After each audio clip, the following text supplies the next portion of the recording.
So Ezreal is still open. You have to expect that to be first pick, with the others taken away. And now Kobbe's going to look for another option to run. Yumi's banned away, and it's going to be Kaisa. The first Kaisa of the summer splits. This is exciting here.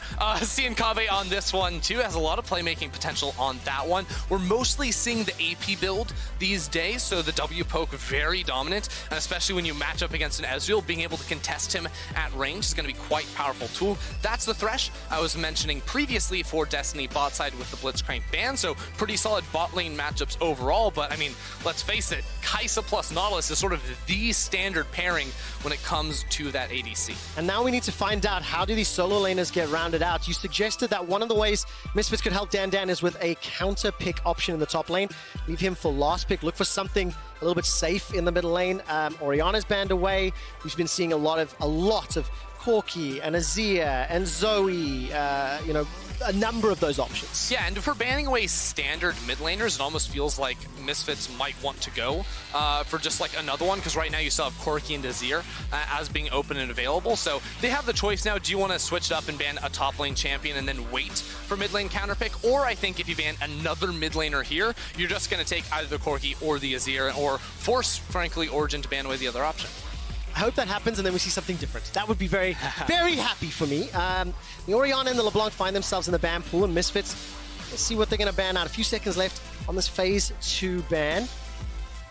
And it's going to be the Corki. Okay, so Azir is still open. So they wanted to remove that if it was even worthwhile. I mean, I think Azir slots in here very nicely.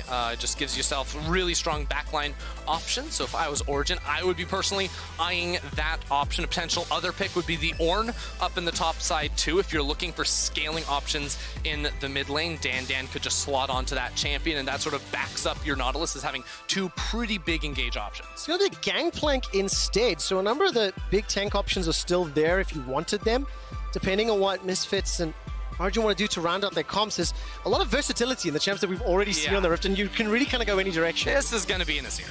Okay. What would you like to see Origen run into it? Corki's not there.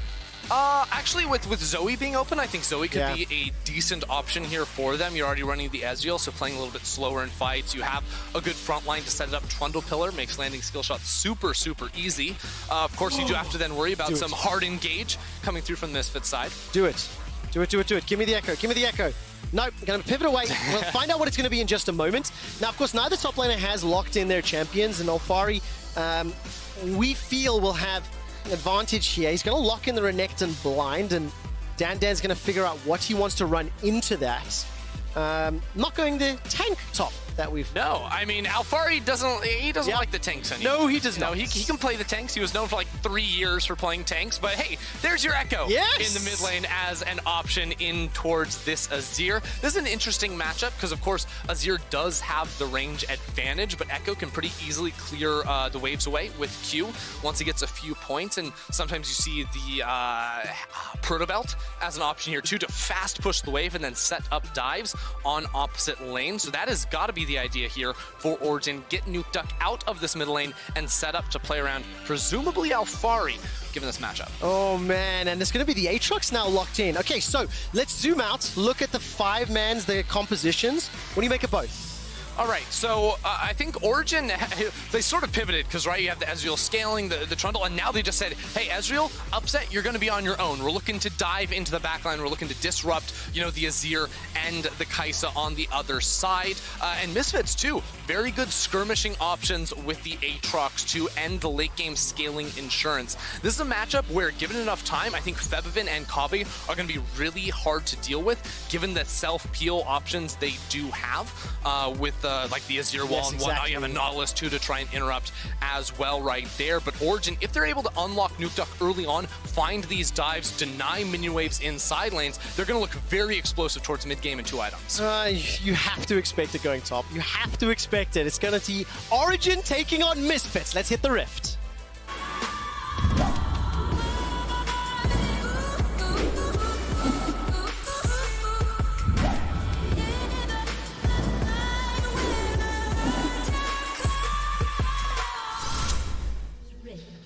And welcome to the third game on the third day of the first week of the summer split. I want to see what Nukeduck's going to do on Ekko. I'm very excited to see this. Ekko into Azir. We didn't get the Corki or the Zoe. And of course, we've got Renekton versus Aatrox top. So I'm expecting a little bit more trading, a little more fighting. And whether or not Razork or Xerxe can impact the game. You know, Ender, you talked about it before the draft, that this role could be the most influential. Yeah, and especially because we're seeing two champions that usually are going like both buffs into a Gromp and then looking to make some plays happen around the map. Top lane is a bit of my focus earlier on in this one, because as soon as, you know, this matchup starts swinging one way, it becomes really hard, you know, to deal with. You know, either way that ends up going for these players. But of course, I think that when Nukeduck is looking for these roam timers, Xerxe is sort of going to visit that middle lane first and try to rotate that pressure up into either top or bot. I just feel like with Kobbe running an exhaust and Nautilus down to the bot side, that's going to be the harder lane to make a dive work out on. Yeah, definitely the case. And you mentioned it in draft as well, upset Destiny, leave them alone, get Nukeduck to go help out Alphari. I want to take just a quick second, and I want to ask the fans at home a question. I want to ask the fans at home whether or not they think Alphari is the best top laner in the LEC. It's fairly unanimous on our side of the camera, right? But I want to know if fans agree. Vote in chat, type yes or no. Ooh. Now, Xerxe is going to go for a gank here in the middle lane. Get a couple autos onto Febi. Not the most exciting, as the time winder jumps backwards. But just for a quick bit of context on how dominant Alphari was during the spring split, he had a forward percentage of 42%. So the amount of time he spends across the halfway line, as you can see now on the Renekton. Gold difference at 15,388. Damage per minute difference of +114. He was just such a monster to deal with. And I want to see whether or not the fans at home agree. We're anticipating and expecting Xerxe and Nukeduck to come up to the top lane and help this Renekton up, unlock him in the lane. I mean, he doesn't need help early on. Renekton's going to be happy times. To snowball him ahead then. Let's push him further. Sure, let's go that way. Let's go that way. Yeah, but honestly, like, Alphari has just had such a phenomenal year. Like, if you're voting no right now, maybe you're like a fan of a different team, or you need to get your eyes clean, get some glasses, something like that. And this is why I asked. 38% of the fans at home think that Alphari is the best top lane in the LEC. Chat, hear me out. Like, you want to look smart? Start voting yes. I'm just saying. You make a good impression here. Maybe we invite you on. Give me a few thoughts as to why we love Alphari so much. I mean, he's just so consistently dominant in the top lane. You look across his numbers, he's always building up advantages, and it was sort of an interesting transformation for the player who was always the weak side top lane. And then he's like, no, give me all the reins in the latter half of 2019, and then in spring split, like, you have other players that can have good performance, but they don't maintain that same level of consistency as Alphari. And, like, you saw his matchup yesterday. He looked so insane up there against Wonder. Right now, he's being pushed backwards as the wave is pushing towards him. Looking at the minimap, Razork is making his way up. So is Xerxe. And pretty much everything as expected for now. Xerxe is going to look to clear out this Gromp. And honestly, this is exactly what we anticipated from the early stages. Alphari, I wonder if he's trying to set something up. Yeah, Xerxe is in the right area. Yeah, I mean, it's going to be a little bit hard here. DanDan has the ability to sort of just bounce this wave on the next one right here, and Xerxe isn't pathing around him. I also want to say that Xerxe a really weird level 2 gank around the middle lane. And this is something that I wonder if it infiltrates his pathing a little bit more, because I've always looked at Xerxe and been like, this is the most, like, I don't want to say farm-orientated, but he's the most efficient jungler in the LEC. He's always, like, trying to min-max his pathing, doing the math on the camps, making sure he's out-leveling his opponents. And in his day one performance, he actually spent a lot of time, hovering around lanes. He was spotted on a lot of wards, and it didn't work out. Then yesterday against G2, he was back to the basics, only going for ganks when he knows they're going to work out. So seeing him walk mid lane at level 2 was a little bit of a surprise to me, and was maybe hoping to burn a flash, because now, of course, he's paired up with Destiny to try and make something happen. Okay, let's see what Destiny can do. He's running the Thresh. Got that flash exhaust. Febiven is underneath his tower for now. And Dawson Razork on nearby. So if this extends past the initial exchange, there is some support. Misfits not going to be jumped on just yet. This map movement is really nice, though, from OG, because so often you'll see a jungle and support walk mid, drop their wards, and then sort of go their separate ways, and then the other duo will then reply. So they see multiple people down bot side, and now they're up top lane to go for the dive. Oh, DanDan's in so much trouble. Phase dive is available for Nukeduck. He's going to chuck out the Time Winder. Alphari's using all the abilities. A lot of damage from DanDan onto Alphari, and as the tower is about to kill him, also he does escape. that. Nukeduck is surviving!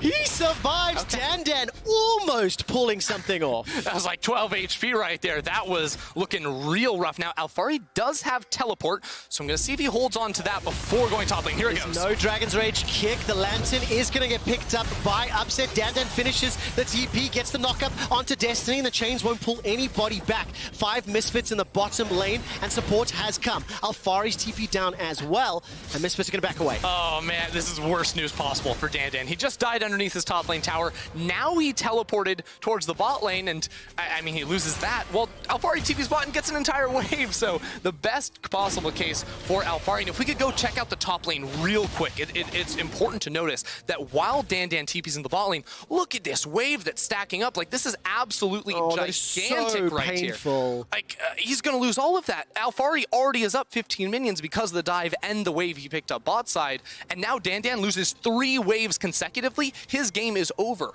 Oh, so difficult in the matchup as well.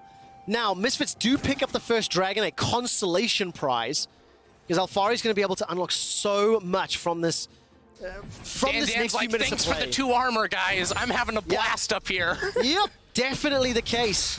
500 gold lead, first blood in their hands. DanDan picking up the Scuttle Crab as he simply cannot go stand underneath the tower. It's on a ward. Does he get stolen? No, it doesn't. Good. Nukeduck. Not risking it here. Positioning not too hot for him, but I mean, this is a situation where I keep trying to pan up towards top lane and see if it's going to be the phrase. I do think Alphari is starting to push this one back towards DanDan's side of the map. But again, we're at the point where this mid lane wave is about to be soaked up by Nukeduck. Xerxe is around the top side of the map. Could he just build up these 2 waves to stack on top of each other and look for another dive? The waves are telling me that's what could happen. Okay, so how do you salvage this top lane, right? DanDan's in a difficult situation. Do you abandon it? What decision-making do Misfits do with the scenario they're in? Honestly, you lane swap and like do the aim and a herald swap, right? Because otherwise DanDan is going to be on this side of the map where there is an objective. You know pressure is going to be put down towards him. Now, Nukeduck, instead of going to make the roam happen on the top side, did go ahead and pick up the blue buff instead. So things are remedied for the time being, but now Upset and Destiny are resetting. They're very likely going to be running back up towards this top side of the map, knowing DanDan has no flash and the dive can come through. And with the late reset from Kobbe and DOS, Xerxe is just going to start this one up, no contest. Yeah, waves completely pushing in favor of Origen, starting that Rift Herald completely uncontested. Now Razork will make his way towards the pit, but I think he might be just a little too late. 3,000 HP, he is going to be enough to threaten Xerxe and So Alphari. here's the thing, Kobbe and DOS didn't reset. They said, we need to get up here, we're just gonna sprint. But now they're too late. Xerxe's gonna get that one. These players haven't taken a reset. They're not gonna be top lane to defend against the push. That means OG can knock down 2.5 tower plates, then place the Rift Shield, instant tower, and there's nothing to trade for Misfits on the rest of the map. They've got 3 people randomly in mid lane that are, I don't know, like fighting for CS, while bot lane, no one is farming, no one's taking plates. OG have just won the map. Theorize for me, is this panic decision-making or is this missing information? No, it's just bad decision-making from Misfits. I don't know what they're doing. Kobbe and DOS took a late reset because they were, out-pressured in the lane, and now they're just going to get caught. Should have been caught. The Death Sentence doesn't find a target. I don't know if they had full vision there or not. Nevertheless, Destiny unable to connect onto DOS or Kobbe. They're going to be able to walk up to the tower. Turret plate did not fall. Okay. And the minion wave has now been captured. So not as damaging as anticipated. Pause. Trevor, that is a 2-minute VOD review that both these teams need to do. Because Misfits, I 100% believe, made the wrong decision there. OG tried to set a trap, which it could be a good idea, right? You kill Kobbe, then you pivot to the tower. But by it not working out, that meant they had 2 players that were not hitting the tower. That meant no turret plates went down. That meant the Herald was never placed, and now everything has been slowed down, and the deficit Misfits were supposed to be at doesn't exist. No, it doesn't. There's a 300, 400 gold difference, which is just the first blood. The CS deficit that DanDan finds himself in is somewhat balanced out by Febiven's Azir in the mid lane, as Nukeduck has spent a fair amount of time roaming. And both of the duos bot are as even as they are going to be. So 10 minutes in, Origen are now looking to continue the siege. They've done that straight up lane swap. And DanDan, by the way, only 10 CS down now. He's scaling up a little bit more and has staunched the bleeding. Yeah, for the time being, it's going to be all right for him. But again, this is why I was saying, like, once the lane swap comes through, DanDan gets space to try and farm, because now OG aren't going to be trying to dive his lane. They're going to make the swap again and maybe make that a reality. But for the few minutes that both teams were dancing around that top side of the map, he got to farm no problem here.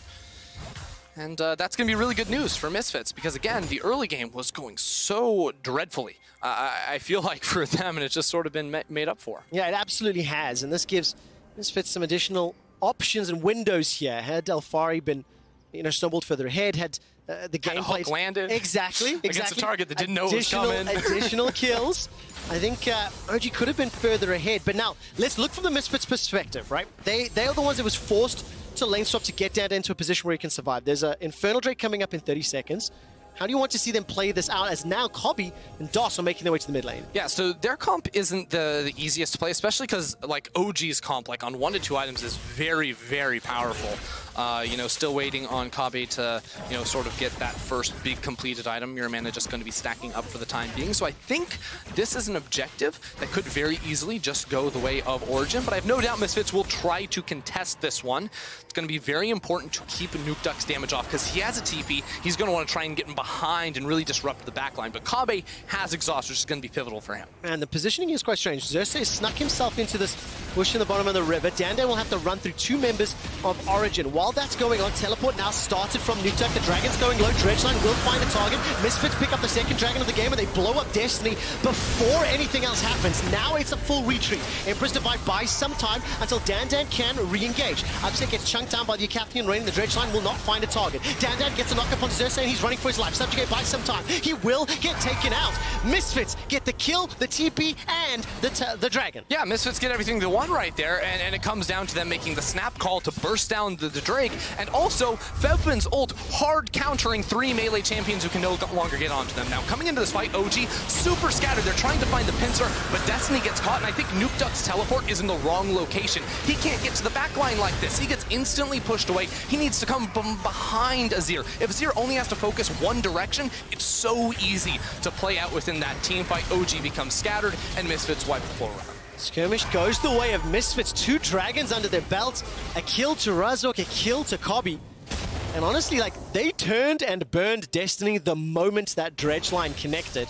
And you can see the strength of that combination, like Azir, Kaisa, Nautilus. There's a lot of mobility on the squad. And it's always the counter. So when you see a team trying to come at you from multiple fronts, when you have engage, you just need to hard commit one direction. Because OG couldn't gather themselves, right? It was just Upset and Destiny. They didn't have the damage coming through from any of their top side of the map. So DOS, I believe, who was the one that started that one off with the very good dredge line, made the instant call, and things went incredibly well for Misfits, who now have a lot of momentum. They're somewhat in control of this game. The 2 Dragons under their belt. It's going to be an Ocean Soul as well to fight for, which is going to be massive.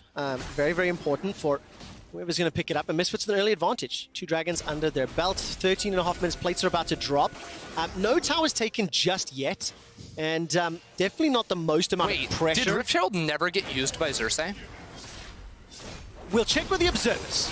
I'll find out whether or not it happened. I definitely did not notice it in terms of how the teams... Because it definitely didn't hit a tower. ...have been moving around the map. And Origen right now, they are the ones a little bit on the back foot here. Look, Misfits are making some moves. Pressure in the mid lane as Febiven's shoving forward. DanDan is going to be catching this wave in the bottom lane. Xerxe's coming up from behind. Subjugate's available. DanDan will have a little extra time as he clears the minions out. Yeah, showing down there, Misfits just can take control around that middle lane. And I mean, if you're Misfits in this situation, you know the map is being split against you. DanDan gonna struggle to farm on the next wave. He doesn't have a ward to protect himself either. So what do Misfits do? Well, they say, hey, Rift Herald has spawned for the second time. We have full control over top side. We have full control of the map. They can get some deep vision inside that top side of OG's jungle as well. Because if you continue to have this mid lane push, you can look for the same play that Xerxe is making just in the top lane. Yeah, definitely. But yeah, not going to find anything just yet. It will at least get some chip damage onto this tower. What are Misfits doing? They're looking for the Herald, it looks like. as Razork is working on that. I got a clarification from the production team. Because Xerxe was dead, he wasn't able to use it. So yes, it expired in the pit, so it didn't work out for them. And that play in the top lane, maybe even more damning now, right? In retrospect, so bad. Even more damning. You go back to the decision-making tree. Right now, we've slowed this game way down. Misfits not even going to commit to pushing this tower, playing very, very safe. You can actually feel the tension in the game. Nobody's really willing to put themselves in a risky position. Yeah, and that's just sort of the nature, I think, of a lot of the games that we've seen so far this split even, is where all the contests come around the objective. So Ocean Soul, Ocean Rift here, Misfits just 2 away from that. They're going to be fighting tooth and nail for these next Ocean Drakes, because once they get that, you know, we've said it so many times, but the game really does feel completely over. I'm very happy to see Kaisa being locked in here for Kobbe. I like what it can bring in terms of how team fights play out, the ability to reposition with Killer Instinct and you know, your hypercharge, and seeing how well Kobbe played on day one.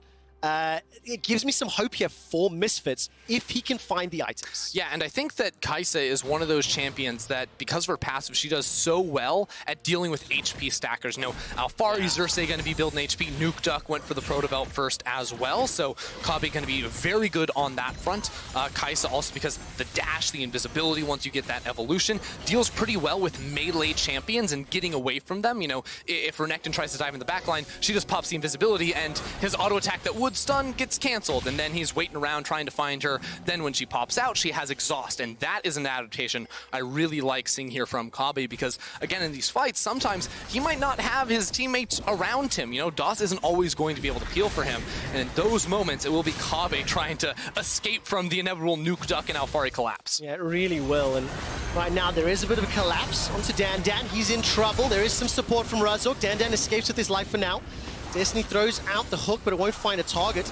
Ocean Soul is up, Dragon rather, and now Misfits looking for the engage. Yeah, so DanDan's trying to reset and then teleport back into this fight. He doesn't have ultimate, but the rest of his team minus DOS do. Can Razork get the steal? We're gonna have to find out. Misfits were able to do it last time around. OG are in there, Razork's inside the pit. It's going very, very low. Razork goes up, but the death sentence finds the target. Origen are able to pick up the dragon, and DOS is forced to flash for his life. Razork dies inside the pit, and now DOS is going to get run down. DanDan is moving back, and this time it doesn't work out for Misfits. Yeah, that's a really pivotal fight there for Origen. We've seen twice now the team that sets up around the Drake first has the much more focused team fight coming on out of that one, where Razork sort of throwing himself into the pit to try and steal that one away. He gets bursted down thanks to, I believe, a nice hook from Destiny, trying to get him away from the pit right there. So OG do hold on, stall out any potential soul fight for at least 5 minutes, and now Alphari, he's got himself a Blade of the Ruined King. Nukeduck's trying to get some items too. The ability to play side lanes for OG can be quite strong as the game moves on. Now that is a theoretical statement, which I like. I would like to ask, how good have Origen been at playing side lanes? Because there are some discussions that I recall being involved in. I would say that in Origen's history, side lane play is not the go-to. When they have good split pushers, a lot of the time it will still result in team fights. So what we look for in OG games is less of, let's put Alphari into a side lane to kill towers and to take inhibitors and to draw a ton of people towards him. Sometimes he does that when he like 1v3s on Gangplank. But rather what we'll see is them get pressure from side lanes and then collapse on towards mid lane and set up for the fights from proper angles. And that is what makes them a strong team fight team. Well, Origen, we're putting some pressure in the top lane. Misfits were looking for a collapse. We're nearly 20 minutes in, and we have a competitive game. 2 dragons to 1, 3 kills to 2. Despite DanDan being put very far behind early on, Misfits were able to rally and bring it back. Now Xerxe and Destiny gonna look for a little bit of damage onto Febiven. Despite the death sentence in the flame, nobody could take the Lantern. Emperor's Divide will buy some time, and Febiven is able to escape with his life. But Destiny, been a little bit more timely with that. Upset could have arrived, and Febiven is able to escape, but at the cost of his flash. Now while that's going on, Blade of the Ruined King Renekton is gonna force DanDan to dash over the wall.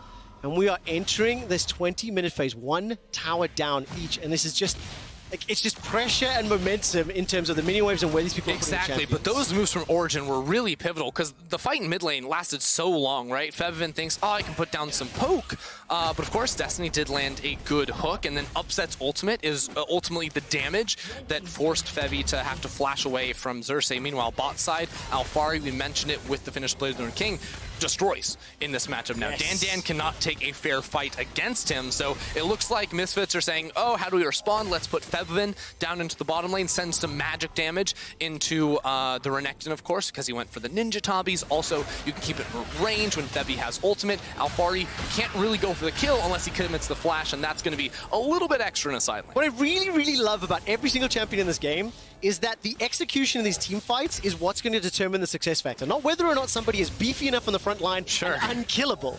And that just makes it really exciting to anticipate the next fight around the Dragon, for example. Baron is now up. I think it's a little early. However, you have to start factoring this in as the game progresses. And that's because so many of the champions in this game have very high agency. And this is a term used by designers to describe champions that have many tools to be able to carry the game and don't have to rely on their teammates. That means you have mobility, you can attack people from range, you have some CC, you have damage. Look at a Renekton. He's got pretty much all of that. You got an Ekko that can do that. Ezreal too, one of the higher agency ADCs. Misfits, a lot of the same on their side. So that's why these fights can get really, really messy, because it is individuals trying to pop off. It is indeed. Oh, That's a death sentence to Kobbe. He's not taken down just yet. The exhaust buys time. Killer Instinct sends him to safety. Somehow, nobody dies in that fight. The blast cone pushing Misfits to safety. So let's talk about agency there, because Kaisa just demonstrated it wonderfully. Even when you get caught, you have the tools to escape, and didn't have to use either summoner spell there, which is absolutely critical, especially because Xerxe lost his. So now him attacking a Kobbe or a Febiven in a fight, never going to happen. He's only going to be able to whack away at the front line. Now, the tower did fall in the bottom lane from Origen, and now they've got position in the mid lane. The Pillar of Ice goes up. Where is this teleport coming down? Straight behind the tower. Febiven has arrived.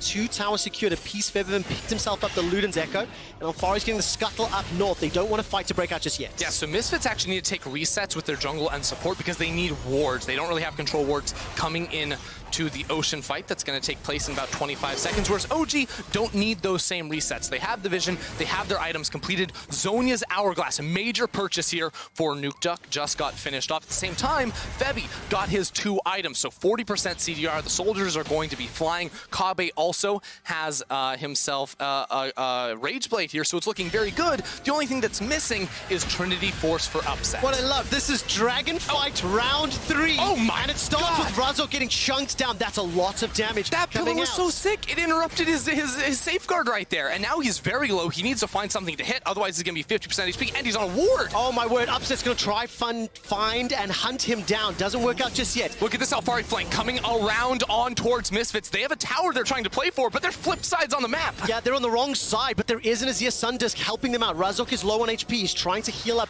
what he can. The mini wave has been cut off by Origen. This is crazy. This isn't even a dragon fight. This is a mid-lane, non-existing tower fight. Yeah, so the thing is, Misfits are going to move up into the top river. They don't have the, the property on this map to contest around the Drake, so they're going to start up this Baron with the intent that they can pull over OG without a jungler and go for a 5 versus 4 fight. Oh my word, with the Azir, with the Kaisa, they can burn through this so quickly. This is how they lost a Fnatic inside the pit. The Baron's going low. Nukeduck's trying to do what he can, and it is picked up by, I can't quite see that just yet. As we turn our attention, it's Misfits. They get it. They managed to secure it. Doss is running for his life. Nukeduck is trying to dive onto Febiven. He's got the Sand Soldiers doing work as a True Shot Barrage helps out. And as Nukeduck goes forward, the flash flay from Destiny helps set up another. But Misfits, they got the Baron and they get out with 3. What a call to make right there from Origen, saying, Xerxe, we don't even want you around the pit without a flash. You're not going to steal this one.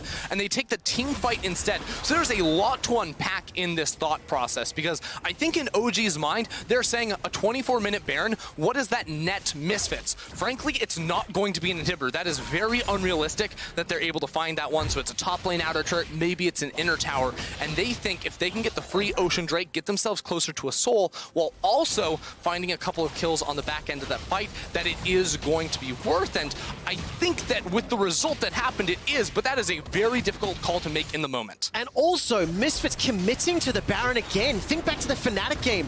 You know, it was a Baron call with a lead that ended up costing them the game. This time around, they stayed on that. They committed to that. It's crucial. Xerxe was on the Drake, so it wasn't a 50-50. If Febiven if Razork has eyes, he's going to be able to land that smite, and he does. But now this is where we're like, well, does the Baron power play actually net them more money than it does OG? Because they lost a lot of time because they lost Febi in that fight. Yeah, they really did. And I mean, we're going to have to see what happens. It is still bang on even. Gold, Dragon, I mean, there's a few extra kills here for OG. But both teams are showing that the calls that they commit to, they can win, right? Yeah. And there's no clear advantage just yet. The one question I do have, what about scaling headroom? Do you favor a particular team composition, maybe in terms of ease of execution? Because, frankly, they both seem very complex. So the thing is, I really like the backline of Azir plus Kaisa. Nukeduck, though, trying to jump on towards Kobbe. He is really trying. Killer Instinct is still available for Kobbe. He's got the shield. The Chrono Break goes backwards. It's DanDan is going to end up being the target. Doss throws out his ultimate. DanDan stays alive, gets the knock-up onto Destiny. He's down to 200 HP. Kobbe can't find the Cathian Rain, and the Mystic Shots won't find a kill. Now Razork is flashless, and he's trying to push it back, but thanks to Misfits re-engage, they get the tower. They're going to get the tower now. Alphari is still in the bottom lane. He was channeling Recall for a second, maybe considering TPing in towards the fight. He's just going to be going for that inner tower while DanDan also comes on down here. So both top laners do have TP. They can enter, and there's great TP flank wards for Alphari if he wants to make the play. Febiven just picked up the blue buff from behind. That's a kickback onto Xerxe. The dredge line will catch him as well. Waiting for the TP for Alphari is not happening yet. Parallel convergence. Look at Upset! Upset missed the Mystic Shot. Kobbe survives because the Mystic Shot did not find its target. Upset gets taken up by Febiven, and now Alphari is TPing in to a 4 versus 5. He's going to be forced away. Febiven flashes. The Emperor's Divide locks him inside the jungle. Misfits won the fight, and I really want to see, had that Mystic Shot connected with Kobbe, I think it would have killed him. I mean, but I feel like it's a huge misstep right there from OG. Alphari waited so long on the TP. It looked like Upset was trying to make all the plays by himself. We're not on the same page with Alphari coming in. They certainly could have found kills. Now it's just Nukeduck trying to stall out and clear away the wave, but he can't do it. The turret is going to go down, and Misfits are going to try to keep on going. What a fantastic passage of play here for Misfits. 4,000 gold up. The inhibitor in the top lane is just about to go down, and Febiven's shifting sands doing work with the sand soldiers. DanDan's going to be able to back away. He doesn't take the tower down. But man, oh man. This game is bouncing on a knife's edge, and now Razork is the only one that I think gets interrupted here. 1-2. This is a teleport coming down. That's a kill for sure. Yeah, Nukeduck's going to look for the face dive into the time winder. This should be pretty easy. Razork's going to kick him, but then... Some time. He flashes as well. Okay, trading TP for flash, probably worth at this stage. How much more do OG commit? This is chasing a loss. Yeah, well, because I'm thinking about it, I'm like, is it worth for Razork to flash right there? And I'm almost positive the answer is no. Okay. Because he would still respawn before the Ocean Drake comes up, and now he doesn't have the ability to, like, go for that flashy play, quite frankly. Now, Upset's the player to watch in this one, because he sees the damage going on to Upset, he jumps forward into it, and he stalls it out with the Zonias, but his team is not on the same page. Nukeduck has no mana, and Alphari delayed his teleport for so long. He went in after Upset was already coming out. Like, the coordination is not there, and it's these laking decision-making moments that OG have to be better in, because they're trying to play side lane. He's like, I can push guys. Well, OG, you're going up against Baron. All you have to do is clear away the minion waves. Your decision-making is pretty straightforward. You don't have to be heroes here because Baron was about to time out. Well, unfortunately, the decision to come later in the fight has cost control. The inhibitor down in the top lane. 4 kills to 5. We're 8 seconds away from the Ocean Drake. And Misfits are temporarily in control. 3k up, Supers in the top lane. But OG are going to be able to contest this. Look, I love Super Fantasy, but give me the items. Look at this. 3 items completed for Febi and Kobbe. Febi, though, getting caught out. Yeah, he is. Emperor's Divide is available to buy some time. He's going to be able to slide away. Still putting out the damage. They haven't got the CC. They haven't got the follow-up. Nukeduck is going to be the target, and Febi will go down to Xerxe and Alphari, but at what cost? That's a 1-for-1. Now DanDan's trying to dissuade and interrupt the backline. He gets caught by the death sentence and still gets a knock-up onto Upset. He manages to use a double dash to get to safety. There goes the kick onto Nukeduck. He will be able to find the lantern in just a moment. The dredge line catches a wall, I think. Wasn't able to catch Nukeduck. It's a 1-for-2, and Misfits unlock Dragon. Yeah, it's a great collapse there from Misfits. Febi saying, I can stall again. It's 3-4 melee champions trying to funnel in against an Azir. So sure, Febi does fall in the end. Alphari was able to take him down, but the amount of time he was able to buy with that ultimate was massive, and the Baron just respawned. Xerxe's still dead. Misfits are getting everything. Unbelievable. unbelievable game so far between Misfits and OG, and I'm going to remind everyone of the quote that Amazing gave me before this game, and he said he thinks the level they showed against Fnatic was a much clearer indication of this team's strengths. And this is one of the most even games that we have seen. Despite a minor lead for Misfits, it could still flip backwards. Baron, again, upset. Destiny, Nukeduck are near the pit. Smite is available, and Misfits will pick this one up. Now, DOS connects with the dredge line. That's a golden Nukeduck for now. Here comes Xerxe. Mystic shots are being fired into the pit. There's not many flashes available. DOS will get caught. Kobbe uses the killer instinct to the backside. He's able to force Nukeduck's ultimate away. Now Xerxe's the next target. Kobbe's running him down. The Emperor's Divide will not be able to lock anyone against the wall. Flash over the wall from Xerxe. He's running for his life. Destiny's dead in the back line. DOS did not die. DOS stayed alive the entire time, and Misfits get 2. And there's minions still inside the base, Trevor. This is going to be GG for Misfits. All they have to do is keep pushing in towards the top lane, in towards the base. Nukeduck's low. They've got to reset. They've got to find themselves time because Misfits are so strong. Kobbe and Febiven are going to go just rampage through this base. Fantastic game of League of Legends so far in Origin. Now trying to defend a 5 versus 3 with Baron minions. Surely it is done. Misfits have got another kill. They find a 4th. They've got the ace. They've got the Nexus turret. And Misfits take down Origin. I love it, Trevor. Top of the standings. It's like rock, paper, scissors over here. Who's going to beat who? Misfits taking down a huge win against OG right there. And quite frankly, the team fights, they just showed up and played better, I felt like. What a game! That was fantastic. Look, I am really happy to see Origen committing to the fights. We've seen multiple games now this week. They're jumping in there. They're committing. It was a little late on the Alphari teleport, right? There's multiple moments of VOD review for both teams this game, what they can take away from it. But, I mean, what a crazy weekend of results. Kira, player of the game, by the way, at LEC on Twitter. DanDan, Febiven, Kobbe are your options for now. But I'm on a bit of a buzz. You know, I really enjoyed this. One of the other things that that I think will be a narrative I want to explore over the coming weeks is just how much more competitive our entire league is. Yeah. And seeing some of these teams trading back and forth, it gives me hope. And how it evolves over the course of the season, too, because week 1 gives us a taste, but it is nowhere near the real thing just yet. We've got a lot of league left to play. Yes, yes, yes. When we return, DanDan explains how on earth Misfits secured that Baron as they pick up the first win of the summer split. Plastic high five. Boom!